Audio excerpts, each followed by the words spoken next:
नमस्कार। स्वागत है आपका स्प्रेड पीस में। आज सुनिए मुंशी प्रेमचंद की लिखी कहानी तथ्य। वह भेद अमृत के मन में हमेशा वैसा का वैसा बना रहा और कभी नहीं खुला।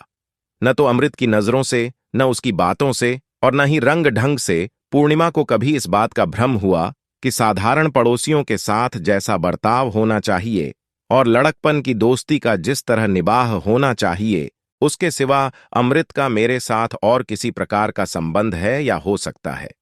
बेशक जब वह घड़ा लेकर कुएं पर पानी खींचने जाती थी, तब अमृत भी ईश्वर जाने कहां से वहां आ पहुंचता था और जबरदस्ती उसके हाथ से घड़ा छीनकर उसके लिए पानी खींच देता था। जब वह अपनी गाय को सानी देने लगती थी, तब वह उसके हाथ से भूसे की टोकरी ले लेता था और गाय की नांद में सानी डाल देता था। जब वह बनिए की दुकान पर कोई चीज लेने जाती थी, तब अमृत अक्सर उसे रास्ते में मिल जाया करता था और उसका काम कर देता था। पूर्णिमा के घर में कोई दूसरा लड़का या आदमी नहीं था। उनके पिता का कई साल पहले परलोकवास हो चुका था और उसकी मां पर्दे में रहती थी। जब अमृत पढ़ने जाता, तब पूर्णिमा के घर जाकर पूछ लिया करता कि बाजार से कुछ मंगवाना तो नहीं है। उनके घर में खेती बाड़ी होती थी, गायें भैंसें थीं और बाग बगीचे भी थे।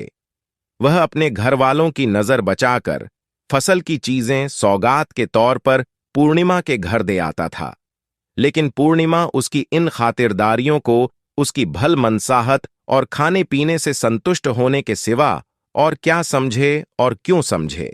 एक गांव में रहने वाले चाहे किसी प्रकार का रक्त संबंध या रिश्तेदारी न रखते हों, लेकिन फिर भी गांव के रिश्ते से भाई बहन होते ही हैं, इसलिए इन खातिरदारियों में कोई खास बात न थी। एक दिन पूर्णिमा ने उससे कहा, तुम दिन भर मदरसे में रहते हो, मेरा जी घबराता है। अमृत ने सीधे तरीके से जवाब दिया, क्या करूं, इम्तिहान पास आ गया है। मैं सोचा करती हूं कि जब मैं चली जाऊंगी तब तुम्हें कैसे देखूंगी और तुम क्यों मेरे घर आओगे। अमृत ने घबराकर पूछा, कहां चली जाओगी। पूर्णिमा लजा गई, फिर बोली, जहां तुम्हारी बहनें चली गईं, जहां सब लड़कियां चली जाती हैं। अमृत ने निराश भाव से कहा, अच्छा ये बात। इतना कहकर अमृत चुप हो गया। अभी तक यह बात कभी उसके ध्यान में ही नहीं आई थी कि पूर्णिमा कहीं चली भी जाएगी। इतनी दूर तक सोचने की उसे फुर्सत ही नहीं थी। प्रसन्नता तो वर्तमान में ही मस्त रहती है। यदि भविष्य की बातें सोचने लगे तो फिर प्रसन्नता ही क्यों रहे। और अमृत जितनी जल्दी इस दुर्घटना की कल्पना कर सकता था, उससे पहले ही यह दुर्घटना एक खबर के रूप में सामने आ गई। पूर्णिमा की शादी एक जगह तय हो गई। अच्छा दौलतमंद खानदान था और साथ ही इज्जतदार भी। पूर्णिमा की मां ने खुशी से मंजूर भी कर लिया। गरीबी की उस हालत में उसकी नजरों में जो चीज सबसे ज्यादा प्यारी थी, वह दौलत थी, और यहां पूर्णिमा के लिए सब तरह से सुखी रहने के सामान मौजूद थे, मानो उसे मुंह मांगी मुराद मिल गई हो। इससे पहले वह मारे फिक्र के घुली जाती थी। लड़की के ब्याह का ध्यान आते ही उसका कलेजा धड़कने लगता था। अब मानो परमात्मा ने एक ही कटाक्ष से उसकी सारी चिंताओं और विकलताओं का अंत कर दिया। अमृत ने सुना तो उसकी हालत पागलों की सी हो गई। वह बेतहाशा पूर्णिमा के घर की तरफ दौड़ा, मगर फिर लौट पड़ा। होश ने उसके पैर रोक दिए। वह सोचने लगा कि वहां जाने से क्या फायदा। आखिर उसमें उसका कसूर ही क्या है, और किसी का क्या कसूर है। अपने घर आया और मुंह ढंक कर लेट रहा। पूर्णिमा चली जाएगी, फिर वह कैसे रहेगा। वह विचलित सा होने लगा। वह जिंदा ही क्यों रहे, जिंदगी में रखा ही क्या है। लेकिन यह भाव भी दूर हो गया और उसका स्थान लिया उस निस्तब्धता ने जो तूफान के बाद आती है। वह उदासीन हो गया। जब पूर्णिमा जा ही रही है, तो वह उसके साथ कोई संबंध क्यों रखे, क्यों मिले जुले। और अब पूर्णिमा को उसकी परवाह ही क्यों होने लगी। और परवाह थी ही कब। वह खुद ही उसके पीछे कुत्तों की तरह दुम हिलाता रहता था। पूर्णिमा ने तो कभी बात भी नहीं पूछी। और अब उसे क्यों न अभिमान हो। एक लखपति की पत्नी बनने जा रही है, शौक से बने। अमृत भी जिंदा रहेगा, मरेगा नहीं। यही इस जमाने की वफादारी की रस्म है। लेकिन यह सारी तेजी दिल के अंदर ही अंदर थी और निरर्थक थी। भला उसमें इतनी हिम्मत कहां थी कि जाकर पूर्णिमा की मां से कह दे कि पूर्णिमा मेरी है और मेरी ही रहेगी। गजब हो जाएगा, गांव में आफत मच जाएगी।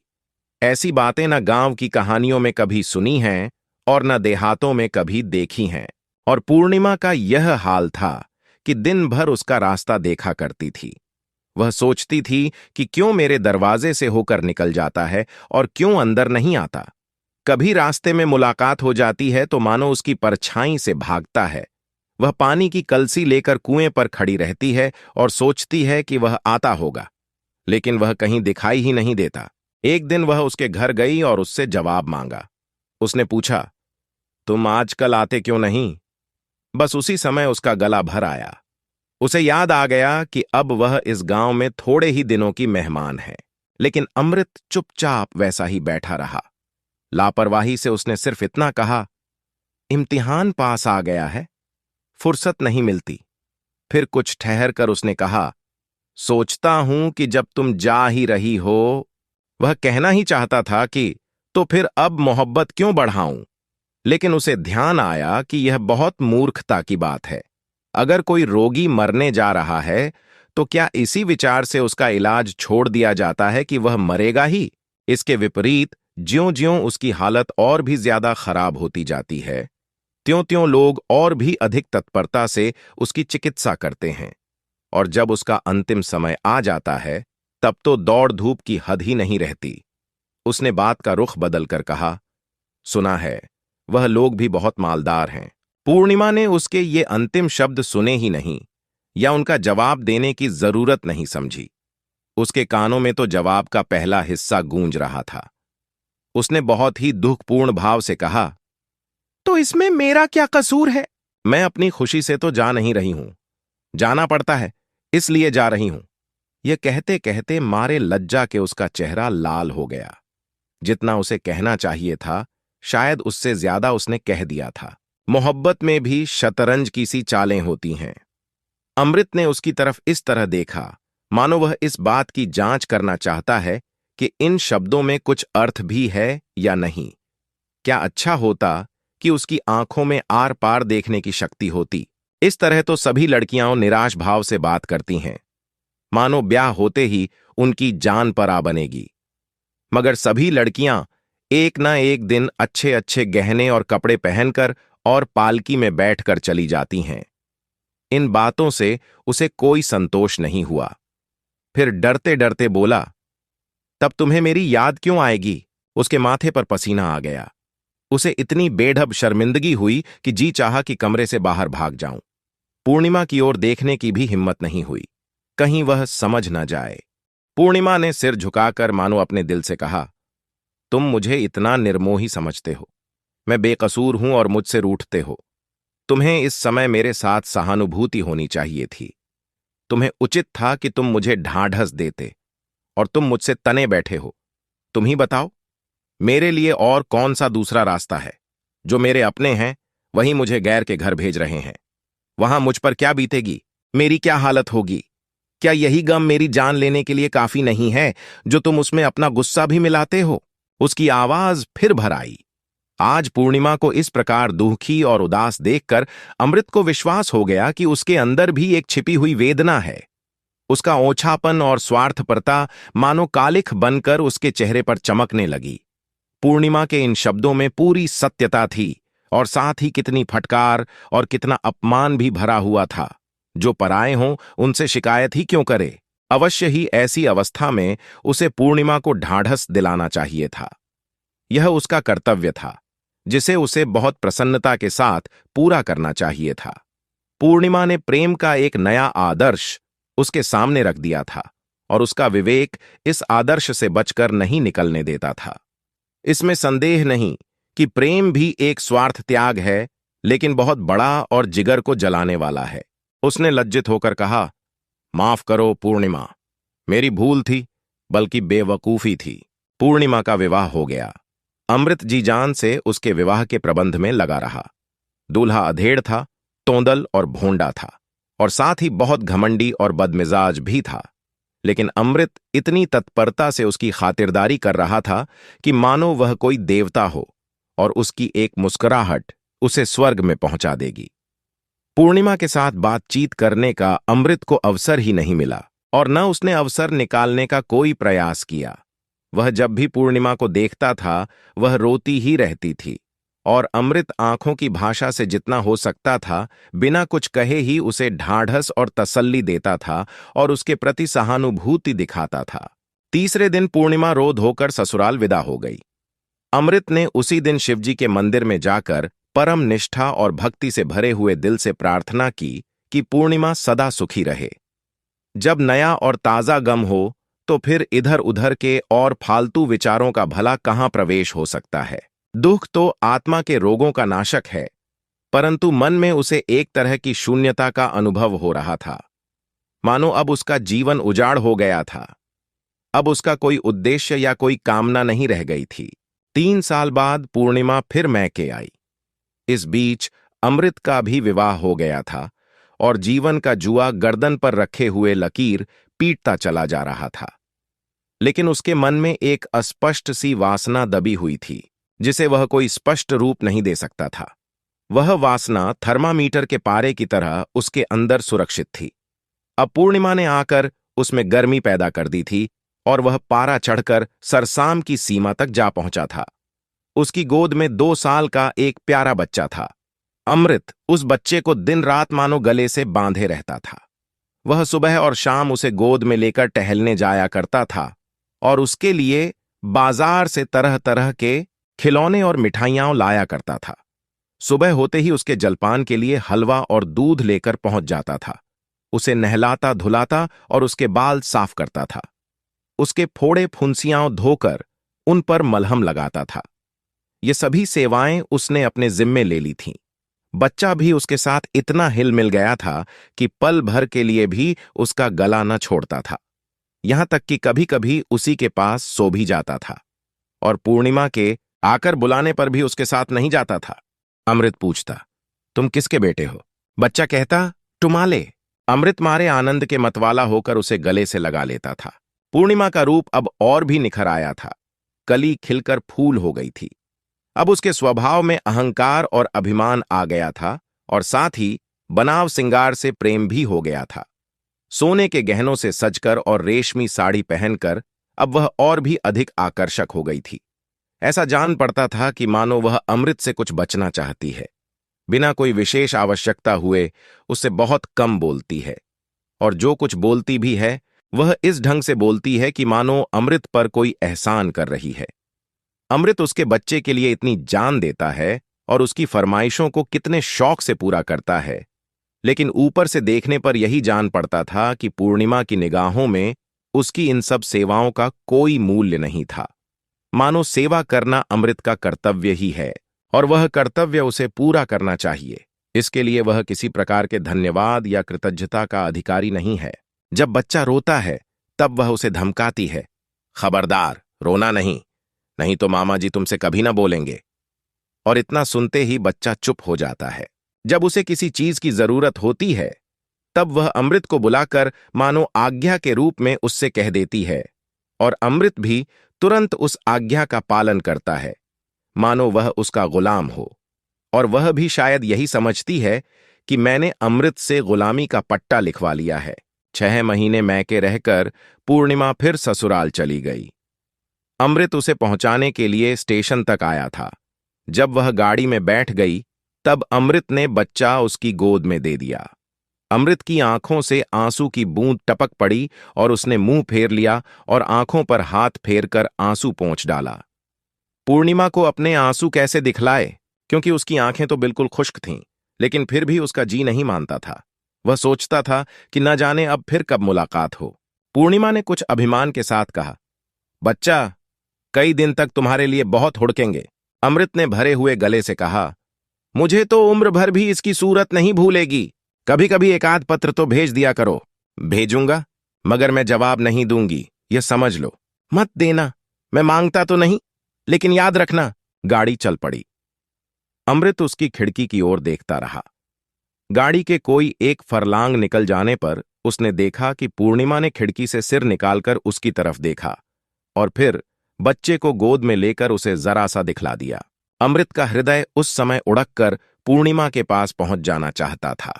वह इतना प्रसन्न था कि मानो उसका उद्देश्य सिद्ध हो गया हो। उसी वर्ष पूर्णिमा की मां का निधन हो गया। पूर्णिमा उस समय यात्रा पर थी और वह अपनी मां को अंतिम समय में न देख सकी। जहां तक संभव था, अमृत ने पहले उसकी पूरी चिकित्सा की और उसकी मृत्यु के बाद उसका क्रियाकर्म भी कर दिया। ब्राह्मणों और बिरादरी वालों को भोजन कराया, मानो स्वयं उसकी मां का निधन हुआ हो। उसके पिता का निधन पहले ही हो चुका था, इसलिए वह अब अपने घर का मालिक हो गया था। कोई उसका हाथ पकड़ने वाला नहीं था। पूर्णिमा अब किस नाते से मैके आती, और फिर अब उसे इतनी फुर्सत कहां थी। वह अपने घर की मालिक थी, घर किस पर छोड़कर आती। उसके 2 बच्चे भी हुए। पहला लड़का बड़ा होकर स्कूल में पढ़ने लगा, छोटा देहात के मदरसे में पढ़ता था। अमृत साल में एक बार नाई को भेजकर उनकी खैर खबर मंगवा लिया करता था। पूर्णिमा सब प्रकार से सुखी और निश्चिंत थी, और उसकी तसल्ली के लिए यही काफी था। अमृत के बच्चे भी सयाने हो गए थे। वह घर गृहस्थी की चिंताओं में फंसा रहता था और उसकी उम्र भी 40 से अधिक हो गई थी। फिर भी पूर्णिमा की स्मृति अभी तक उसके हृदय के गहरे हिस्से में सुरक्षित थी। अचानक एक दिन अमृत ने सुना कि पूर्णिमा के पति का निधन हो गया, लेकिन आश्चर्य की बात थी कि उसे कोई दुख नहीं हुआ। वह अपने मन में यह निश्चय कर चुका था कि इस घृणित बूढ़े के साथ पूर्णिमा का जीवन कभी ईर्ष्या के योग्य नहीं हो सकता। कर्तव्य की विवशता और पतिव्रत धर्म के पालन के विचार से उसने कभी अपना हार्दिक कष्ट प्रकट नहीं किया था, लेकिन यह असंभव था कि सुख और निश्चिंतता के बावजूद उसे उस घृणित व्यक्ति के साथ कोई विशेष प्रेम रहा हो। यह तो भारतवर्ष ही है, जहां ऐसी अप्सराएं अयोग्य कुपात्रों के गले बांध दी जाती हैं। अगर पूर्णिमा किसी दूसरे देश में होती तो वहां के नवयुवक उसकी ओर निछावर हो जाते। उसकी मरी हुई वासनाएं फिर जीवित हो गईं। अब उसमें वह पहले वाली झिझक नहीं रही, और न उसकी जबान पर पहले वाली मौन की मोहर ही है। अब पूर्णिमा स्वतंत्र है। उम्र के धर्म ने अवश्य ही उसे अधिक दयालु बना दिया होगा। शोखी, अल्हड़पन और लापरवाही तो विदा हो चुकी होगी। उस लड़कपन की जगह अब उसमें अनुभवी स्त्रियों की वे बातें आ गई होंगी जो प्रेम का आदर करती हैं और उसकी इच्छुक होती हैं। वह पूर्णिमा के घर मातम पुरसी करने जाएगा और उसे अपने साथ ले आएगा, और जहां तक संभव होगा उसकी सेवा करेगा। अब पूर्णिमा के केवल सामीप्य से ही उसे संतोष हो जाएगा। वह केवल उसके मुंह से यह सुनकर ही हार्दिक संतोष प्राप्त करेगा कि वह भी उसे याद करती है। अब भी वह वही बचपन का प्रेम करती है। 20 साल पहले उसने पूर्णिमा की जो सूरत देखी थी, उसका शरीर भरा हुआ था, गालों पर लाली थी, अंगों में कोमलता थी। उसकी खिंची हुई ठोड़ी मानो अमृत के भरे हुए कुंड के समान थी। उसकी मुस्कुराहट मादक थी।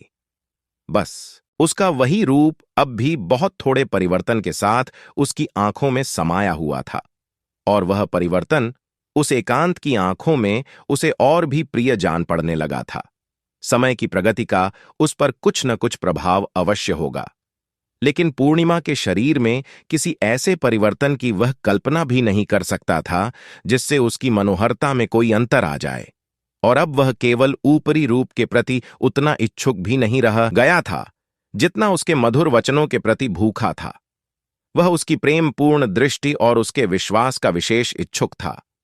अपने पुरुषोचित आत्माभिमान के कारण शायद वह यह भी समझता था कि वह पूर्णिमा की अतृप्त प्रेम भावना को अपनी नाज बर्दारियों और प्रेम के आवेश से सुरक्षित रखेगा और अपनी पिछली भूल चूक का प्रायश्चित कर डालेगा। संयोग से पूर्णिमा एक दिन अपने छोटे बच्चे के साथ अपने घर आ गई। उसकी एक विधवा मौसी थी जो उसकी मां के साथ अपने विधवा के दिन काट रही थी। वह अभी तक जीवित थी। इस प्रकार वह सूना घर फिर से बस गया। जब अमृत ने यह समाचार सुना, तब वह बड़े शौक से मानो मदमत्त होकर उसके घर की तरफ दौड़ा। वह अपने लड़कपन और जवानी की मधुर स्मृतियों को अपने मन की झोली में संभालते हुए ले जा रहा था। उस समय उसकी अवस्था ठीक उस छोटे बच्चे के समान थी जो अपने हमजोली को देखकर उसके साथ खेलने के लिए टूटे फूटे खिलौने लेकर दौड़ पड़ता है। लेकिन उसकी सूरत देखते ही उसका सारा शौक और सारी उमंग मानो बुझ सी गई। वह निस्तब्ध होकर खड़ा रह गया। पूर्णिमा उसके सामने आकर सिर झुकाकर खड़ी हो गई। सफेद साड़ी के घूंघट से आधा मुंह छिपा हुआ था, लेकिन कमर झुक गई थी। बाहें सूत सी पतली, पैर के पिछले भाग की रगें उभरी हुईं, आंसू बह रहे थे और चेहरे का रंग बिल्कुल पीला पड़ गया था, मानो कफ़न में लपेटी हुई लाश खड़ी हो। पूर्णिमा की मौसी ने आकर कहा, बैठो बेटा, देखो इसकी हालत सूख कर कांटा हो गई है। एक क्षण को भी आंसू नहीं थमते, केवल सूखी रोटियां खाती है और किसी चीज से मतलब नहीं। नमक छोड़ दिया है, घी दूध सब त्याग दिया है, बस रूखी रोटियों से काम चला रही है। इस पर आए दिन व्रत रखती है, कभी एकादशी, कभी इतवार और कभी मंगल। एक चटाई बिछाकर जमीन पर सोती है, घड़ी रात में उठकर पूजा पाठ करने लगती है। लड़के समझाते हैं, लेकिन किसी की नहीं सुनती। कहती है कि जब भगवान ने सुहाग ही उठा लिया तो फिर सब कुछ मिथ्या है। जी बहलाने के लिए यहां आई थी, लेकिन यहां भी रोने के सिवा दूसरा काम नहीं। कितना समझाती हूं कि बेटी, भाग्य में जो कुछ लिखा था वह हुआ, अब सब्र करो। भगवान ने तुम्हें बाल बच्चे दिए हैं, उनको पालो। घर में ईश्वर का दिया सब कुछ है, चार को खिलाकर खा सकती हो। मन पवित्र होना चाहिए, शरीर को दुहक देने से क्या लाभ। लेकिन सुनती ही नहीं। अब तुम समझाओ तो शायद माने। अमृत ऊपर से देखने में तो निस्तब्ध था, लेकिन अंदर हृदय विदारक वेदना छिपाए हुए खड़ा था, मानो जिस नींव पर उसने जीवन की इमारत खड़ी की थी वह हिल गई हो। आज उसे मालूम हुआ कि जन्म भर उसने जिस वस्तु को तथ्य समझ रखा था वह वास्तव में मृग तृष्णा थी, अथवा केवल स्वप्न था। पूर्णिमा के इस विकट आत्म संयम और तपस्वियों के से आचरण के सामने उसकी समस्त वासनाओं और प्रेम की उमंगों का नाश हो गया था, और उसके जीवन का यह नया तथ्य सामने आ गया था कि यदि मन में मिट्टी को देवता बनाने की शक्ति है तो मनुष्य को देवता बनाने की भी शक्ति है। पूर्णिमा उसी घृणित मनुष्य को देवता बनाकर उसकी पूजा कर रही थी। उसने शांत भाव से कहा, तपस्विनी को हम जैसे स्वार्थी लोग कैसे समझा सकते हैं मौसी? हम लोगों का कर्तव्य इसके चरणों पर सिर झुकाना है, इसे समझाना नहीं। पूर्णिमा ने मुंह पर का घूंघट हटाते हुए कहा, तुम्हारा बच्चा तुम्हें अभी तक पूछा करता है। मुंशी प्रेमचंद की कहानी तथ्य हमें जीवन की जटिलताओं और मानवीय भावनाओं के विभिन्न पहलुओं की गहरी समझ प्रदान करती है। इस कहानी के माध्यम से हमें यह सीखने को मिलता है कि जीवन के वास्तविक तथ्यों को समझने के लिए केवल बाहरी दृष्टिकोण पर्याप्त नहीं होता, गहराई से सोचने और समझने की आवश्यकता होती है। अमृत की पात्रता और उसके पूर्णिमा के प्रति भावनाएं इस बात की ओर इशारा करती हैं कि आदर्श प्रेम और सच्ची भावनाएं केवल सतही और क्षणिक नहीं होतीं, बल्कि इनका अस्तित्व एक गहरी आत्मा और संवेदनशीलता से जुड़ा होता है। कहानी यह भी दर्शाती है कि हमें किसी व्यक्ति की बाहरी स्थिति या उसकी जीवन की परिस्थितियों से उसकी वास्तविक भावनाओं और मानसिक स्थिति का आकलन करना चाहिए। साथ ही तथ्य यह सिखाती है कि समाज में स्थितियां और रिश्ते कितने भी बदल जाएं, मानवीय संवेदनाएं और आस्थाएं स्थिर रहती हैं। पूर्णिमा की तपस्विनी प्रवृत्ति और अमृत की भावनात्मक यात्रा हमें यह समझने में मदद करती है कि कभी-कभी व्यक्ति के बाहरी रूप और भौतिक स्थिति के पीछे छिपी सच्चाई और भावनाएं कहीं अधिक महत्वपूर्ण होती हैं। कहानी के माध्यम से यह भी स्पष्ट होता है कि व्यक्तिगत और सामाजिक जिम्मेदारियों के बीच संतुलन बनाना कितना महत्वपूर्ण है, और कैसे एक व्यक्ति की आत्मा की गहराई को समझकर ही उसकी सच्ची भावनाओं और उसके जीवन के वास्तविक तथ्यों को जान सकते हैं। इस प्रकार तथ्य हमें मानव स्वभाव की जटिलताओं को समझने की प्रेरणा देती है, और यह दर्शाती है कि सच्ची समझ और संवेदनशीलता के साथ ही हम जीवन के वास्तविक तथ्यों को जान सकते हैं और दूसरों के प्रति अधिक सहानुभूति और समझ विकसित कर सकते हैं। आप सुन रहे थे मुंशी प्रेमचंद की लिखी कहानी तथ्य।